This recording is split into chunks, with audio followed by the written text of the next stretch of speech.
ఓం నమ శివాయ పరబ్రహ్మ పరమాత్మ నమ జగత్తే సతీ పలయ బ్రహ్మ హరిహరాయ త్రిగుణాత్మే సర్వగతిగామి దర్శ దత్తాత్రేయ నమసంతిని సిద్ధి కురు కురు కురు కురు స్వహ. ప్రజలందరికీ నమస్కారము. శ్రీ క్రోధినామ సంవత్సరం 2024 డిసెంబర్ మాసం ధనుస్సు రాశి ఫలితాలు. ఈ ధనుస్సు రాశులు ఉండవలసిన వాళ్ళకి స్థితిగతులు ఎలా ఉన్నాయి, నక్షత్ర గడియలు ఎలా ఉన్నాయి, యోగ గడియలు ఎలా ఉన్నాయి అనేది మనం చెప్పబోతున్నాం. మరి ఈ రాశి వాళ్ళకి మూలా నక్షత్రము 1, 2, 3, 4 పాదములు, పూర్వభద్ర నక్షత్రము 1, 2, 3, 4 పాదములు, ఉత్తరాపాద నక్షత్రము 1వ పాదము కలిస్తేనే ధనుస్సు రాశి ఫలితాలు. ఈ ధనుస్సు రాశి వాళ్ళకి ఆదాయం 11, ఖర్చు 5, రాజపూజిత 7, అవమానాలు 5.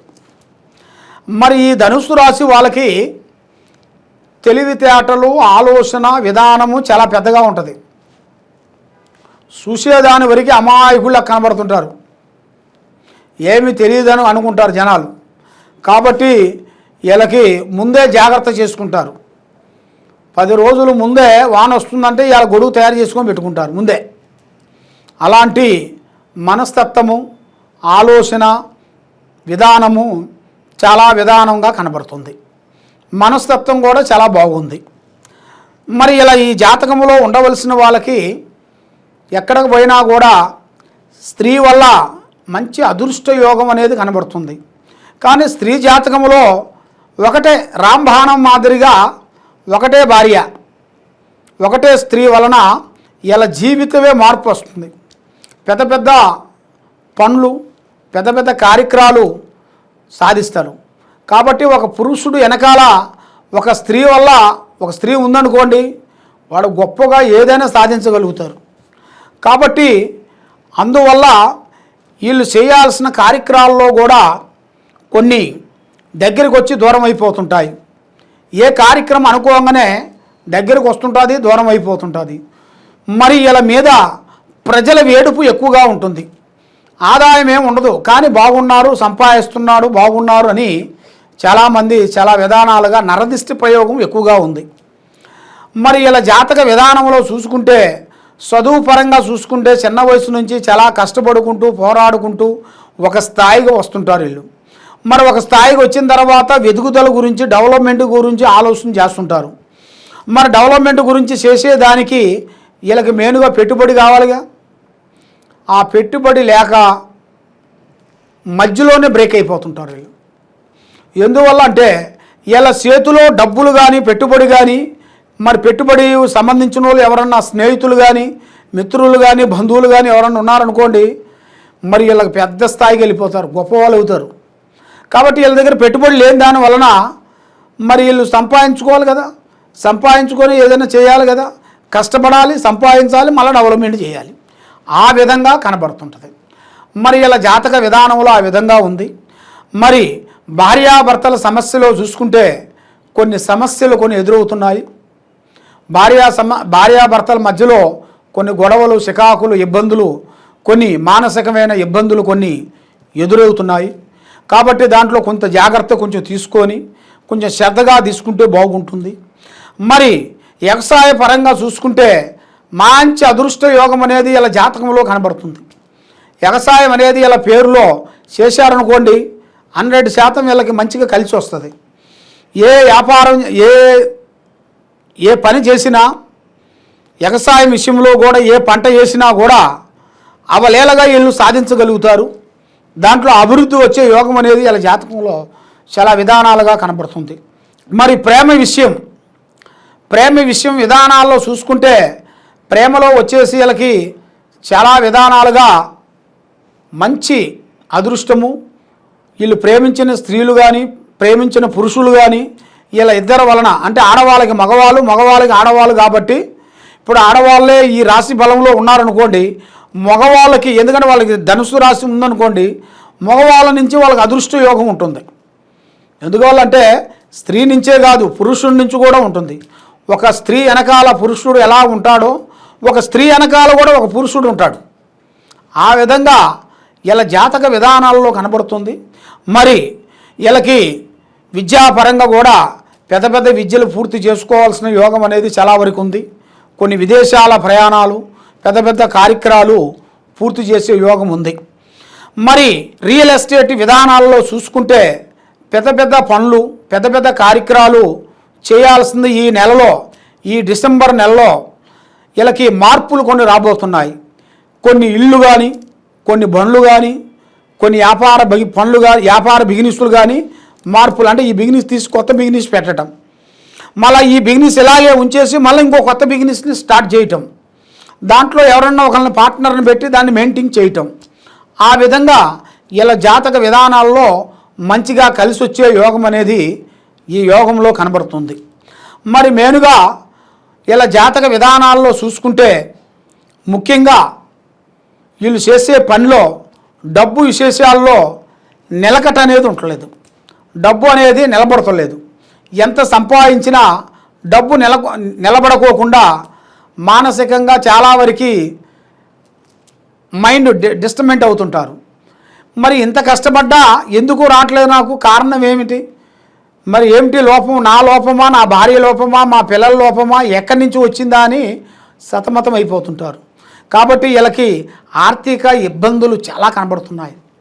ఆర్థిక ఇబ్బందులు మామూలు ఇబ్బందులు కావు, చాలా ఇబ్బందుల్లో ఉన్నారు. కాబట్టి ఈ ఇబ్బందుల్లో నుంచి ఇలా బయటపడాలంటే వీళ్ళ మీద ఉండాల్సిన దోషాలు కొన్ని కనబడుతున్నాయి. ఒకటి నాగదోషము, ఒకటి కన్ను దిష్టి, ఒకటి గర్భదోషం. గర్భదోషం అనగా సంతాన దోషం అంటారు. ఎందుకంటే వీళ్ళకి సంతానం రాకోకుండా సంతానం వచ్చినట్టుగా వచ్చి ఆగిపోవటము, అబార్షన్ కావటము, ఇబ్బంది కావటము, అలాంటి కొన్ని జరుగుతుంటాయి.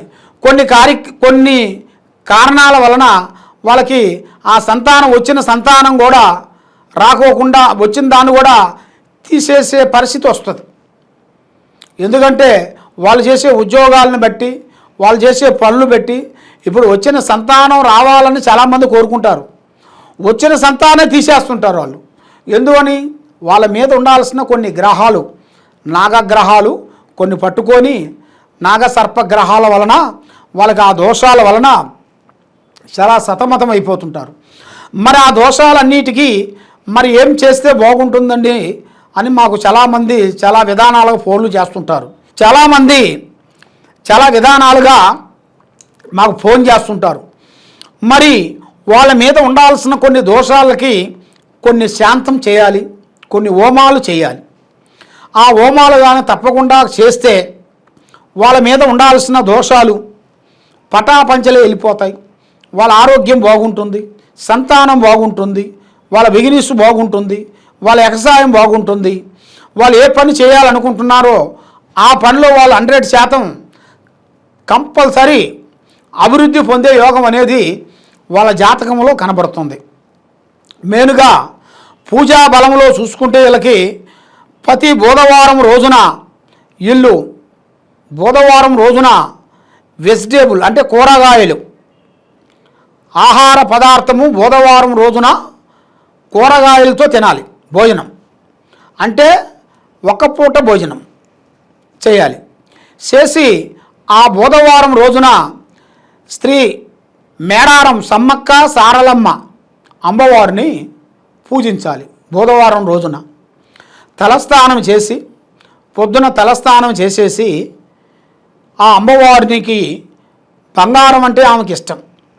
బంగారం అనగా మన బంగారం పెట్టాలంటే ఏమిటో అనుకుంటాం. బంగారం పెట్టాలంటే బంగారం కాదు. బంగారం అంటే అక్కడ ఆమెకి బెల్లం. ఆ బెల్లాన్ని మీరు 2 గడ్డలుగా తెచ్చేసి 2 కొబ్బరికాయలు తెచ్చుకొని మన ఇంట్లోనే ఆమె పటం ఉంటే పటం పెట్టుకోవాలి. ఆమె పటం లేకపోకుండా ఉందనుకోండి, మన దగ్గర ఒక పూజా మందిర్లోనే ఒక ఆకును తెచ్చి ఆ ఆకులో నవధాన్యములు పోయాలి. నవధాన్యాలు బియ్యము దాంట్లో పోసేసి దాంట్లో 2 బెల్లం గడ్డలు పెట్టేసి ఆ అమ్మవారికి 2 కొబ్బరికాయలు కొట్టి తలస్నానం చేసి ఒక్క పూట భోజనం చేసి ఆకుకూరలతో తినాలి. తినేసి ఆ అమ్మవారు సమ్మక్క సారక్క అమ్మవారిని మనస్ఫూర్తిగా అనుకోవాలి. ఏ కోరికైనా కూడా ఒక కోరిక అనుకున్నారనుకోండి, సంతానం రావాలి అని అనుకున్నాను అలాగే మొక్కాలి. ఉద్యోగం రావాలని అనుకోవాలనుకోండి, ఉద్యోగం రావాలని మొక్కాలి. ఒక అమ్మాయిని ప్రేమిస్తున్నాను, నాకు ఆ ప్రేమ నాకు సక్సెస్ కావాలనుకోవాలనుకోండి, అదొకటే అనుకోవాలి, ఇంకేం లేదు అనుకోకూడదు. ఇక అది ఏది అనుకున్నా ఒకటే అనుకోవాలి. అనుకొని ఆ అమ్మవారికి పూజ చేసి ఆ కొబ్బరికాయలు కొట్టి ఆ పూజ మీరు పెట్టారు కదా ఆ ప్లేట్లో కొబ్బరికాయ కొట్టేసి అక్కడ దీపారాజన వెలిగించాలి. ఒక దీపం వెలిగకూడదు, 2 దీపాలు వెలిగించాలి. అది ఆవు నూనె, నువ్వుల నూనె, ఆ 2 నువ్వులతోని పెట్టి దీపారాజన చేసి అమ్మవారిని మొక్కాలి. మొక్కి మాకు అనుకున్న కోరిక నెరవేరింది కావాలని మీరు మనస్ఫూర్తిగా అనుకోవాలి. అనుకున్న తర్వాత నెరవేరిన తర్వాత మీరు తప్పకుండా అమ్మవారికి ఒక ముడుపు కట్టాలి. ముడుపు అనగా పసుపు గుడ్డలో మీ చేతుకుంటం 3 దోశలు బియ్యం వేసి మూట కట్టాలి. ఒక ఎర్రటి గుడ్డలో 3 దోశలు బియ్యం వేసి ముడుపు కట్టాలి. ఆ 3 దోశలు బియ్యం వేసిన తర్వాత దాంట్లో ₹1 పావల, ఇప్పుడు పావల అంటే తెలియదు కదా, ₹1 ఒక ఆటాన దాంట్లో పెట్టాలి. పెట్టేసి దాంట్లో ఒక తమలపాకు, ఆ తమలపాకులో 9 గవ్వలు, లక్ష్మీ గవ్వలు, తెల్లటి లక్ష్మీ గవ్వలు, 9 లక్ష్మీ గవ్వలని తెచ్చుకొని దాంట్లో వేయాలి. ఆ 9 ఆ గవ్వలను తెచ్చుకొని 4 గవ్వలు దీంట్లో ఒక దాంట్లో వేయాలి, ఒక దాంట్లో 5 గవ్వలు వేయాలి. వేసేసి పసుపు కుంకుమ వేసి మూట కట్టేసి మీ పూజా మందిరంలో పెట్టుకోవాలి. అమ్మవారిని సమ్మక్క సారలమ్మని తలుచుకొని మీరు ఆ ముడుపు కట్టి పెట్టుకోవాలి. మీరు అనుకున్న కోరిక ఒకటి అవుతుంది కదా, ఆ కోరిక అయినప్పుడు మీరు తప్పకుండా మేడారం వెళ్ళి ఆ అమ్మవారి ముడుపుని అమ్మవారికి చెల్లించేసేసి రావాలి. వస్తే మీకు మీద ఉండాల్సిన అష్ట కష్ట దరిద్ర దోష నివారణ పటాపంచలైపోతాయి.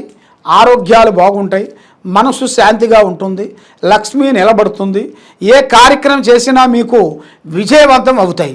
కాబట్టి మా అమ్మవారు సమ్మక్క సారలమ్మ కాబట్టి మీకు ఏ సందేహాలు ఉన్నా కూడా ఈ కింద ఉండాల్సిన నెంబర్కి మాకు సంప్రదించినట్టుగా అయితే మీ జాతకాన్ని బట్టి, మీ యోగాన్ని బట్టి, మీ నక్షత్రాన్ని బట్టి, మీ మొగరాశిని బట్టి మీకు జాతక చక్రం వేసి మేము ఏ ప్రాబ్లం ఉన్నా, మీ ఇంట్లో ఏ దోషాలు ఉన్నా ఏదున్నా కూడా మేము దివ్య దృష్టితో చూసి మీకు అమ్మవారి విషయాలన్నీ చూసి మేము చెప్పగలుగుతాం.